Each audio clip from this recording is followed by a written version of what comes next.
for auditions, personally, I do not memorize because it creates an attachment to choices that I don't find serve my process.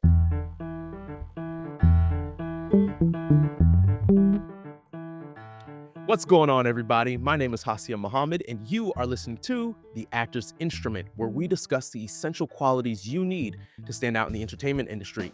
Real quick before we dive in, I got to give a shout out to TJ, who DM'd me on Instagram. He said, hey, love your podcast so much. Thank you for enlightening us every week with industry insights. I've listened to 3 in the last 2 days: New Year's Resolution, Victoria Cress, and Jordan C. Medley, getting caught up on the rest. Yo, TJ, thank you for reaching out. That it really does mean a lot, and more importantly, I'm glad you're getting value out of the show. Ultimately, the show is to help all of you who are listening. And so if this show has been beneficial to you, feel free to DM me like TJ did. I'd love to give you a shout out. All right, hopping into this week's episode. A hit book series turned TV show in the 90s came with a famous tagline: beware, you're in for a scare. R.L. Stein's Goosebumps is the second best-selling book series in history, only behind Harry Potter.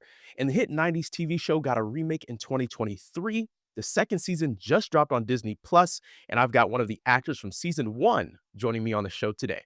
Ana Yi Puig is known for her roles in the film Senior Year, FBI International, Gossip Girl, Bull, the animated series Jade Armor, and like I just said, Goosebumps.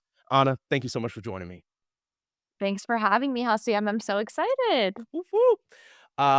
Yeah, so Goosebumps, as of our time recording this, it's gonna premiere tonight. When this episode comes out, it will have already premiered season 2. Do you have any feels about the Ah, continuation of the I'm series? excited. Yeah, Mhm. I'm really excited. I'm a huge David Schwimmer fan. I am a Goosebumps kid, so I read all of them growing up. I'm so excited for this season. They filmed in New York, and I think they filmed one of the episodes in front of my house. Actually, while I was working on Swiped, my partner texted me and said there is a crafty outside of our house, You're and it kidding does me. say Goosebumps on it. Um, so crazy turn of events, but I am really, really excited to watch these episodes, and the cast looks so unbelievable. So I can't wait to tune in. That's awesome, that's awesome. Yeah, it's kind of weird. I didn't realize this until you told me, but they're doing it as an anthology series. So They are. you're not in, for people who are watching this, Anna's not in the second season. You were, however, in all 10 episodes of the first season. So just help me to understand, did you have series regular, because did you have series regular billing? What do they call it? They call it a season regular? No, so actually, we were not told that it was going to be an anthology until they decided after our season happened. So when we booked the show, we did a standard 5-year contract like any series regular would be.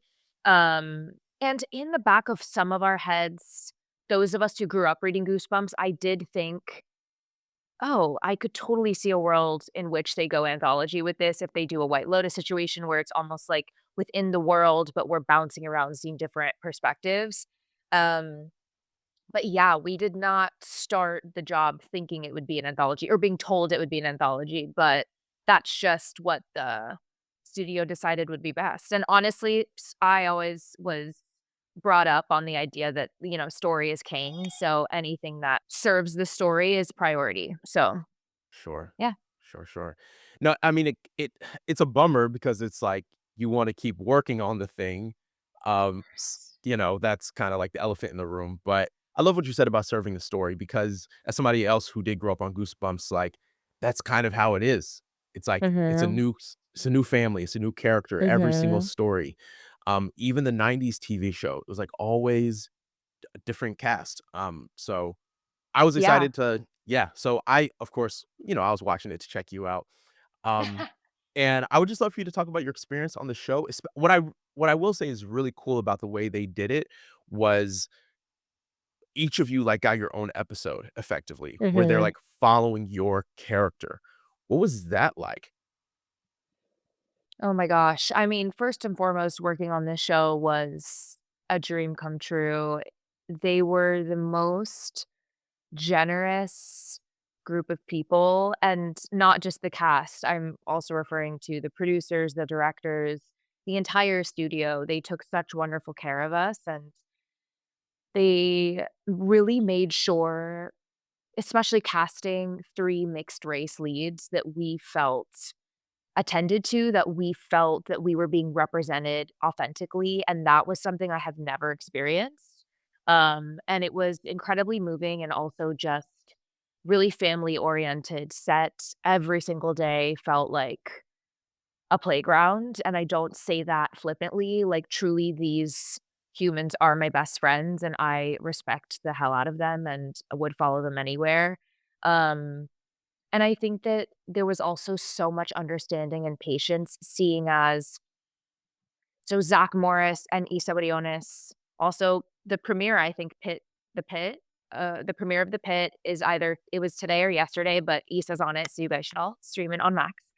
Um, they had been series regulars before, but Will, Miles, and I had not, and so there was a lot of learning happening, there was a lot of failing forward happening, and nobody ever made us feel I feel good to speak on their behalf. I don't think anyone ever made us feel, um, silly for that or like it wasn't a safe environment. It was we shot in Vancouver for about 8 months, best city in the world, and it was just unbelievable. The experiences, the stunts, it's just again, it's a playground because you're also working with anything kind of like horror, fantasy, sci-fi, the props you get to use, the actions you get to do, like, it's just so much fun. It's so, so, so much fun. That's sick. Mhm. I mean, it looked like it was just a ton of fun. Yeah. Fun fact, you mentioned Will. Will, we went to the same school. He was You did? yeah, a couple I was, like, watching it, and I was like, "I know that guy." I, like, went on IMDb, and I was like, "Yeah, he went to UNCSA." Um, Yes, he did. Oh my yeah, gosh, that's amazing. yeah, yeah. So that's cool, small world. I wanna you mentioned, for, about half of the leads, it was your first time being a series regular. Anna, Yeah. you're young. The whole cast is young. These are young actors who are, like, Mhm. running this show. What was the learning curve like? Because, I'm looking through your credits and, you've done before Goosebumps, it looks like you had a couple of, like, 1 episode here, 1 episode there. Um, Yeah, but nothing substantial. yeah. Yeah, yeah. So, Yeah. what was that like being thrust into this where from what I've learned, I haven't been a series regular, but from what I've heard from talking to other people on my show and such is that it's more than what it looks like to us on the outside. There's also kind of a responsibility as, like, Oh my gosh, a leader yes. on set. Like, you're not just the lead of the show, but, Mhm. like, you're a leader on set. Yeah. Well, first of all, you will be a series regular. I fully believe that. Oh, yeah. Oh, You're yeah. too good not to. But, yeah, it was an interesting turn of events. I went to school for musical theater. I went to school for musical theater in high school and then subsequently college. And I had dreams, far off dreams of doing TV film, but that was never something that I thought would happen as quickly as it did, and I'm so privileged to be able to say that. And it was also kind of like learning on the job.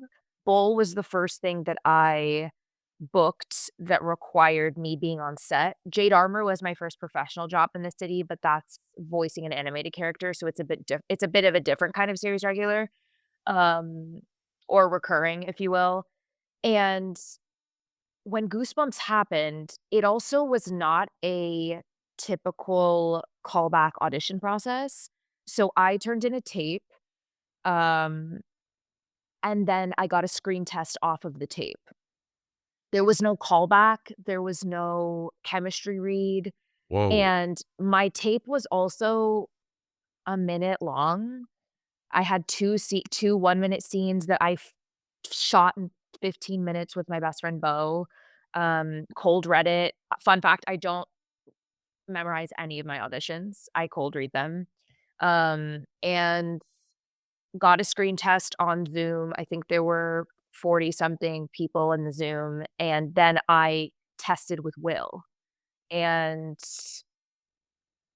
it was super fun and it was wonderful, and then a couple days later, I got told that I am moving to Vancouver to up and at it. I had to quit my nannying job, and I just got hired at Blank Street Coffee, so I was like, "I'm moving to Canada," and I remember the manager was like, "You can just tell us if you don't want the job," and I was like, "No, no, no, like, I swear to God, I'm moving to Canada. I'm I'm really not an lying to actor. you."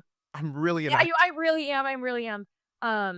Yeah, it was just so fast, and I had the privilege of leading many plays and musicals, but there's a different kind of energy when it's call sheet energy because it is less of an intimate ensemble and more of a responsibility to lead the energy on a set full of not only cast members, but crew members, producers, directors, writers, showrunners. There is a lot of eyes on you, and that being said, I think it can be weaponized in a really toxic way sometimes when, number 1 on the call sheet has a big ego and they can be, you know, demanding or not set a good tone, but I think I mean, honestly, looking back on it, I think the studio took, hopefully, what is in hindsight a great risk and cast, people who weren't necessarily famous or known,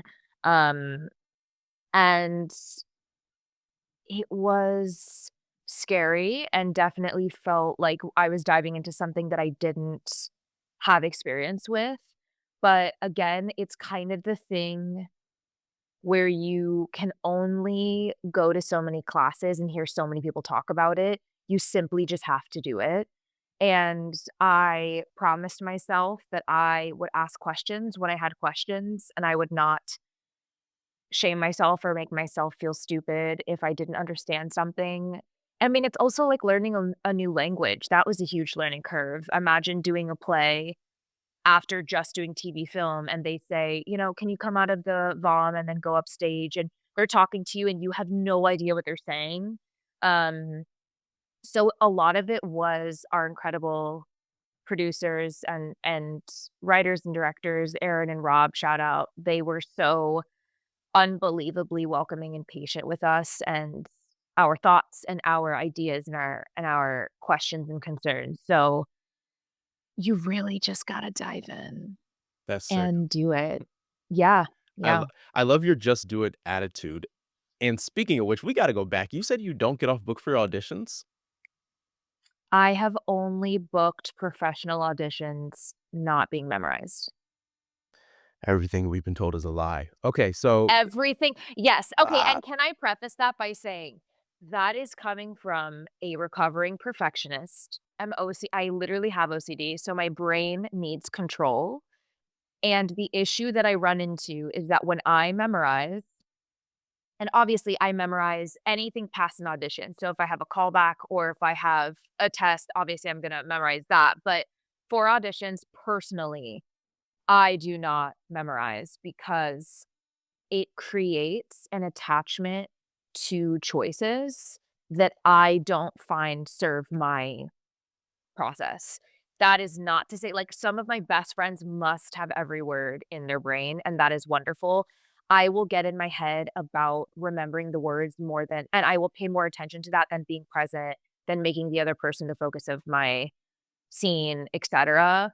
And I actually was someone who memorized every word, paid attention to every comma, but again, that's somebody coming from theater training, transitioning into film, thinking, "Oh, this is my Bible, I have to respect this." It's not the same as a playwright winning a Pulitzer and publishing something, and a lot of it is more flexible, and it was actually on senior year I learned this trick from Michael Cimino, who was Victor and Love Victor and, wonderful human, and he saw how stressed out I was all of the time, trying to balance X amount of self-tapes a week, crying, feeling so overwhelmed, I can't keep this in my brain, and he said, "You do know that you can just read this while someone scrolls on a laptop, or you can look at it and not say every word perfectly because that's what humans do, and this is a human art form."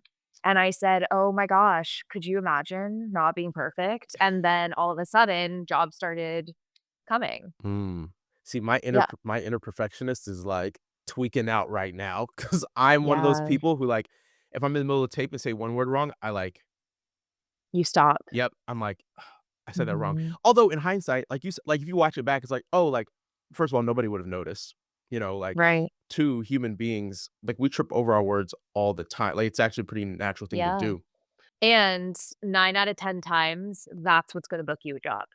The thing that you think is your flaw, is your insecurity, is what makes you weird, that is your superpower. That is your weapon. It is your singular, unique sauce. Like, that is always what my best friends and I say after we film something that doesn't feel perfect, but we know it has the sauce. It is this human quality that you cannot perform. Like, it is just there. It is you tripping over your words or stuttering in a scene where you're in love with somebody or adjusting your hair because you're nervous around them. There are things that come out of us that encapsulate our instincts, and when we try to shut that down or we micromanage it when we are memorizing things, I think that that's tricky, and I do think that there's a great example is in Bob's class. Bob really taught me, which is how we met, for those of you listening, Hassiem and I took Bob's class together. Yeah. Um, Something that Bob pulled me aside and told me was that I was memorizing TV film like theater, and that was not serving me. It was, like, really, really getting in my way mentally because I could not kill my babies, which sounds harsh, but I just got so attached to the way that I was rehearsing things that I could not be flexible when given direction. And thinking that I could, but then, I would do a tape and I would do 3 takes and felt like they were so different, and literally nothing about them was different except for a word or 2. Like, maybe that was it. Sure. So I think that there's a lot to be said about memorizing rotes, without inflection, et cetera, et cetera. That really works for some people, but for me, TV film, I literally try to cold read. Anna, Yeah. I'm tweaking, but I'm loving it, right? I'm I I'm know it sounds genuinely, like crazy. but I'm genuinely Bro, it is life-changing. You should try, and if it scares the shit out of you and feels vulnerable, it probably means you're in the right space. mm. I love this because this is not something that any of my, we're over 50 episodes in, and no one has come out and been like, "Look, I don't memorize this stuff," And I've helped people read where, I've had a friend where they're like, "Yo, let's hop on Zoom. Can you just blow that script up, scroll Scroll, for me?" yeah. I personally have not tried it. I've used a teleprompter for like a couple of commercial auditions. Mhm, One of which did result in a callback. So, and that was the first time I ever tried a teleprompter. It was just like it was like a mhm. medical one, and I was like, I'm not. That's hard, I was that's like, hard. it's a lot of words, Right, and like you said, it's but like a also 30 you have second. to remember. Correct, correct. No, I interrupted you, keep going. No, no, I was just saying, like, it's a 30-second audition, and it's like there's just so much that's not in our control, and like me perfectly memorizing these words, these like super medical terms that like they literally just Mhm, want you to say. To me in that moment, I was like, it's just gonna serve me better to be able to, like, live and just read the words. Because, if you mhm. book it, I obviously will memorize it, but yeah. Of course. No, but I mean, I'm gonna be completely honest. I'm not gonna, like, name names or anything, but the first few jobs I did on relatively large sets, none of the series regulars knew their lines. None of them. And also, I will say, if you wanna talk about, what is it like being a series regular? It looks so glamorous and amazing, and it's so much money. Yes, and you for a lot of shows, are getting scripts the night before. You are getting your scenes the night before, you're memorizing at 4 in the morning, your call time is 4:35, like, you have to be so malleable and flexible and open-minded. So, I also kind of I forced myself to rip off that Band-Aid a little bit by not memorizing, because it allows me to feel like I can do good work without being in control, and I also don't subdue my instincts as much. Like, when I'm speaking to you right now, I'm not planning what I'm gonna say. Right. So, in these moments where I'm not processing something or it takes me a second to get there, that's magic. That is probably the take they're gonna keep? So, um, again, not for everyone, and I think it for some people, like, if they do a procedural and there's a lot of criminal jargon or anything like that, they're like, "I have to get off book for this." I'm the opposite. I'm like, as long as I know, like Bob teaches us, what we're talking about and what Right. this means, I don't need to memorize these 10 laws. Like, you just and it is also a skill to be able to grab it and just keep it in your brain, that kind of short-term memory. It's something I've definitely practiced and feel very blessed that it comes easier to me, but there are so many skills that my friends have that I don't have, and this just happens to be one of them, so that is something that has definitely, like, helped me in my audition process a Yeah. ton. And you know what's fascinating, Anna? Like, I'm not trying to like be big headed. I'm a great cold reader. Like Yeah, yeah. like if somebody's like, "Hey, can you read a script for me?" Or I've done a few readings in the city, Mhm. like just hand me the script. I'll get it off the page. Same, You know yeah. what I'm saying? Like I've always been a great cold reader. So it's fascinating to me that I'm like, I know that that's a skill of mine, and yet I've always been like, try to be word perfect when I'm going in for auditions. Mm-mm, So I'm gonna try it. mm-mm. My You should. manager's gonna watch this is gonna be like, but I'm gonna try it. I'm gonna go for it. Ripping their headphones out. No, but it really does to me. I see the difference because let's say, we have a really high stake like a self-tape that I did yesterday, it was an incredibly high stakes justice type of scene. If I had memorized that, I know because always the first or second take is my instinct, it is just what is naturally gonna come out. Um, if I had memorized that, I would have not been able to a lot of the times my partner Jake self-tapes with me, and he could say, "What if we did a version of this where she's actually really curious about X, Y, and Z versus really pissed off by X, Y, and Z?" I don't know personally, I'm still learning how to make that adjustment as quickly if I have thought about, "Oh, this is already the right way to do this or think this or act this." Does that make Yeah. sense? No, Yeah. absolutely. It allows you to be a little more malleable. Now, Yes. in terms of your preparation to be on set, could you just Mhm. walk us through a little bit more of how you would go about this, right? So you get new pages maybe the night before, morning of. Most of your scenes are not just like a couple of lines. No. you know what I'm saying? Like you're doing full scenes. So if you don't spend a ton of time ahead of time, I'm just trying to understand how you make that happen in such a short amount of time. I think there are a couple different aspects to answer this. One of them is a lot of people may not know this, but when you're on set, you get at the top of the day, which top of the day quotations could be at 4 in the morning. That could be if it's a night shoot, 4 p.m. to 4 a.m. It's whatever your day is, right?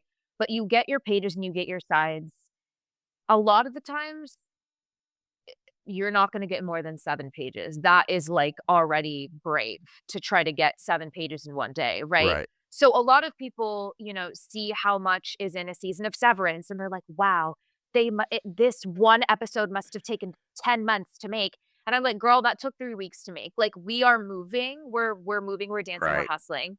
And that being said, the writers are constantly changing things, adjusting things, it's not just, you know, about the actors, which is what I love so much about TV film. It's so unbelievably collaborative and fun and fast, and you're working with locations, you're working with crews, you're working with what's possible, with what's within your budget. So a lot of the prep is maintaining, to me, a sense of groundedness that no matter what you throw at me, I can do this. I'm not gonna panic, like, I have this under control. That being said, leaning into the idea that I am not in control.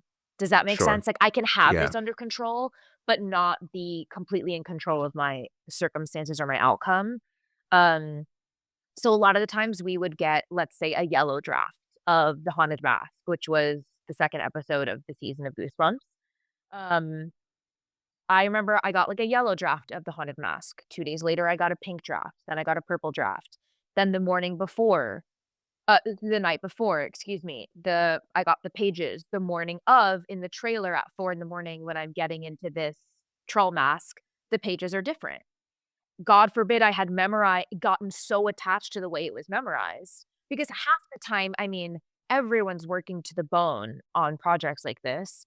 Um on these, like, really fun, bigger budget, sometimes culty, like, there's so much lore that we're thinking about. Sorry, the magic works where, the monsters can do what. So a lot of the times we'll write out something and then realize, "Oh, wait, Isabella can't say that because she doesn't know that about Margot yet." Also, keep in mind, a lot of the times when you're filming series, you're filming out of order.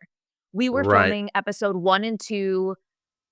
We got to film episode 1 because it was the pilot on its own, but then we were kind of co-shooting 2, 3, 4, 5, 6, 7, 8, 9. Then we went back and did all of the scenes we needed to redo at the end of the 8 months. So we had to kind of get back into, okay, the characters aren't developed yet. Remembering how that felt. But all that to say, prep-wise, it's just sleeping as much as you can, obviously. I don't think people realize how long the days are because in theater, you could do the show at night, you're good, you're in and out, maybe you have a 2-show day, you have a matinee, you're good. But these days are just so long, and so much of it is sitting, so it's just staying engaged and kind of, like, just being ready to go at any point, you know? Yeah. Yeah. And, like you said before, nobody prepares you for this kind of stuff. I remember my first time on set, you just get an email, pink pages, Show up. and you're like Right. I was like, "What are pink pages?" I was like, "What are" No, I didn't know anything. A call sheet, like, gun to my head, couldn't read a call sheet. I was Googling frantically, whispering to PAs, like, sneaking them snacks, asking if they could help me read call sheets, and or the day there's out no of shame in days? that. Right, what is day out of days? Like, what is I was like I got a call sheet and a day out of date. What is I was like, I did not have I the call sheet, I felt like, "Okay, I can do this." I was like, "I don't even know what a day out of days is." I was like, correct. That's right. what is this?" So, like you said, you just have to jump in and be like, Yeah. "Let's The go." first day the first day I was ever on a set, they offered me lunch and snacks at Crofty, and I pulled out my card and said, "How much is that Nutri-Grain bar?" And they said, "No, all of this is free," and I almost started crying because I had, what, $200 to my name? Like, it's just a different culture too, Yeah, It's a different game. yeah, So, and we love it. yeah, it's a learning curve, yeah. Alright, can we talk about your new project, Swiped? What's what's the Yeah. film about? What's it about? Yeah, so Swiped is a film that I did over the summer. Shout out Rich Delia, the most wonderful human. He also cast senior year.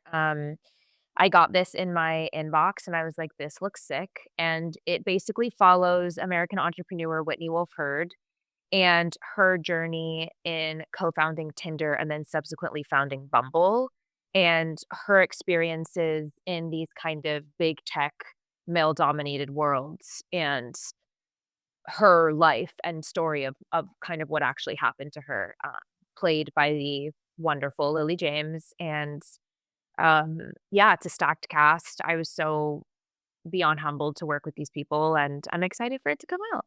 Sick, sick, we'll have to keep an Yeah. eye out for it. If you don't mind me asking, how old's your character in Swiped?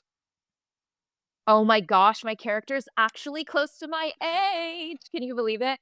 I think my character in Swiped is I wanna say she's early 20s.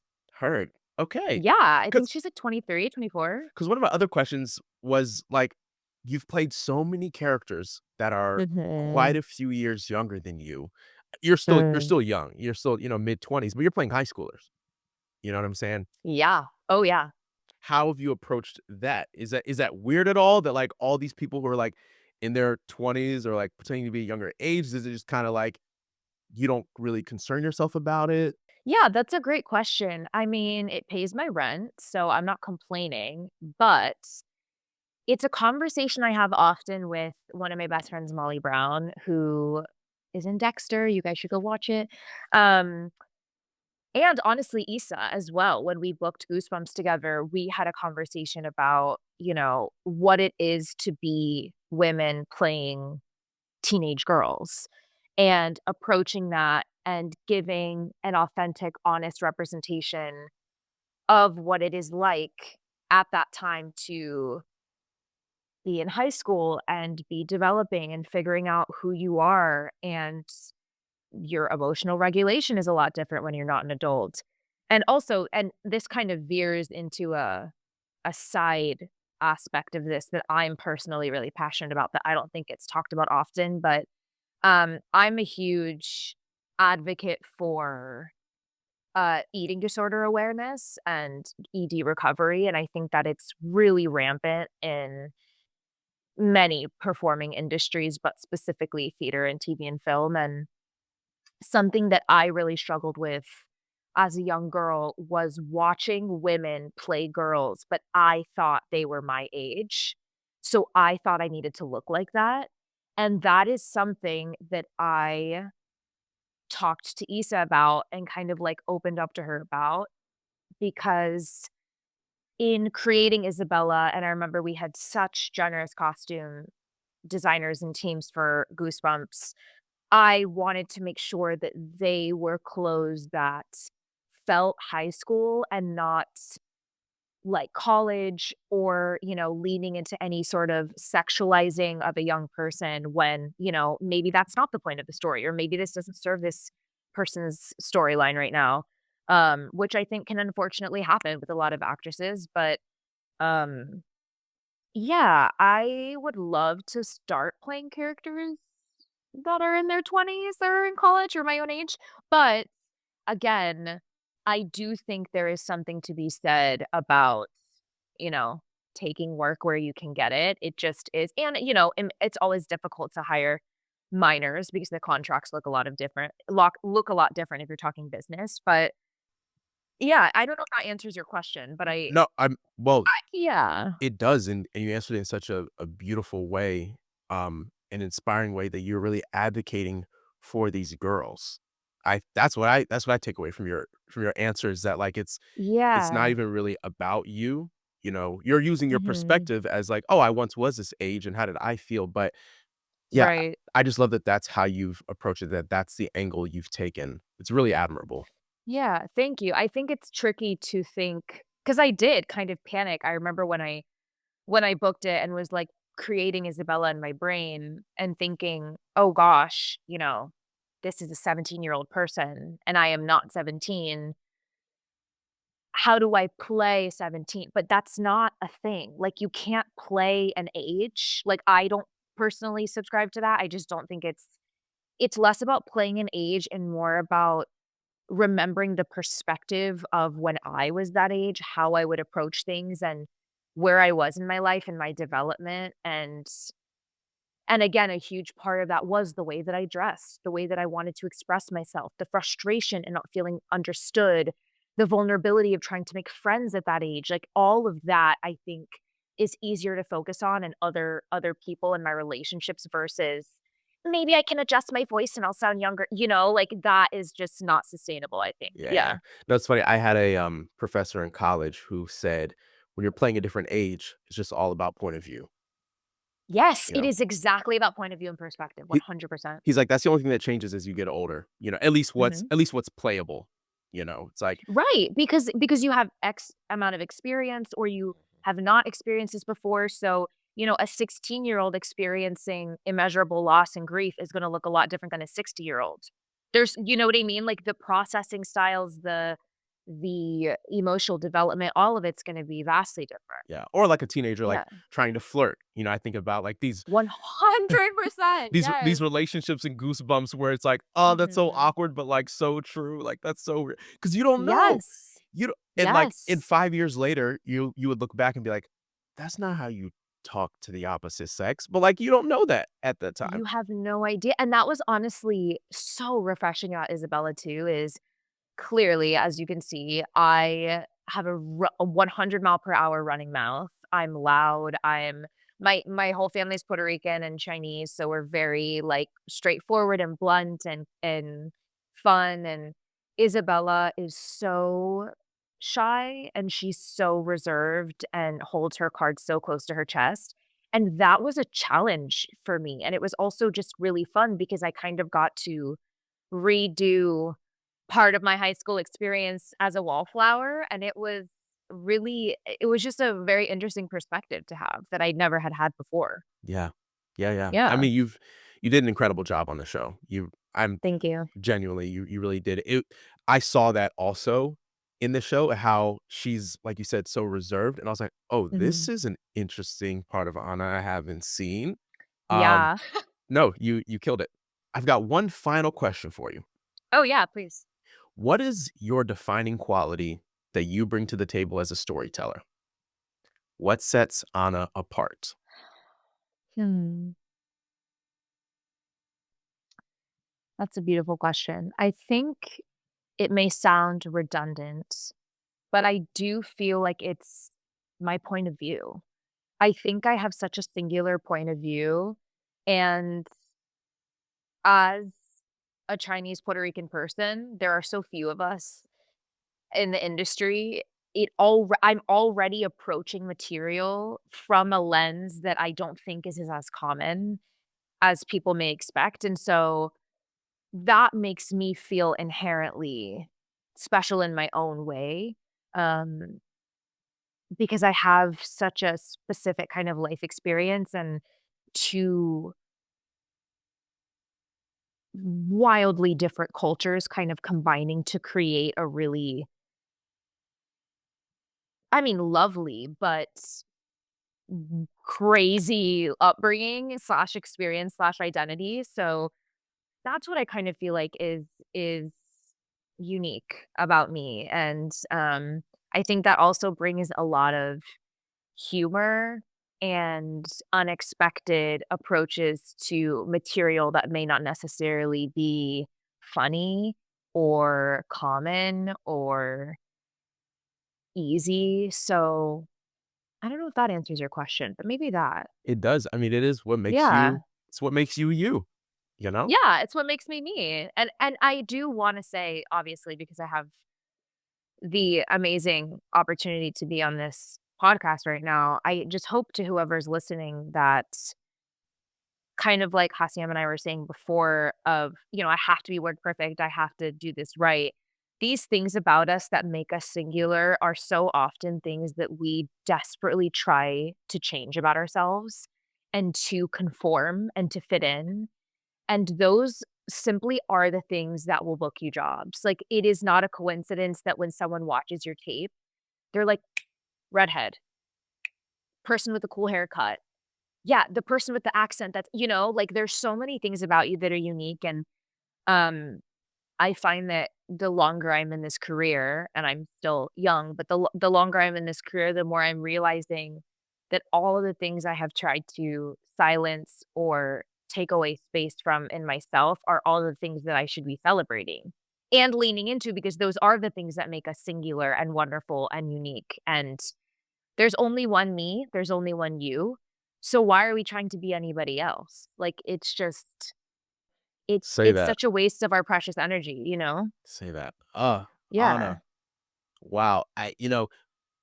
I've heard a lot of people who've had many years and decades in this business, they say it takes 10 years, for your career to really take off, and Yeah. I feel like yours is kind of fast tracked, Thanks. and you're navigating it so beautifully, and just talking to you right now, I'm like, of course they cast her as a series lead because you are a leader and you speak with so much wisdom, at your Thank ripe you. age that I will not publicly say, but you're young. Oh, And it's on Google. You guys, I'm 26. I know some people are sensitive about it, so I was like, No, I'm I not gonna think do we that. gotta But like, embrace that. but yeah, Yeah. I mean, you're 26, and a year ago you were cast as a series lead on a show, and like I said, I can see why. Anna, you're Thank fantastic. you. Thank you so much for joining me. Folks who are listening at home, make sure you check out Swiped and Goosebumps Season 2 as well as Season 1.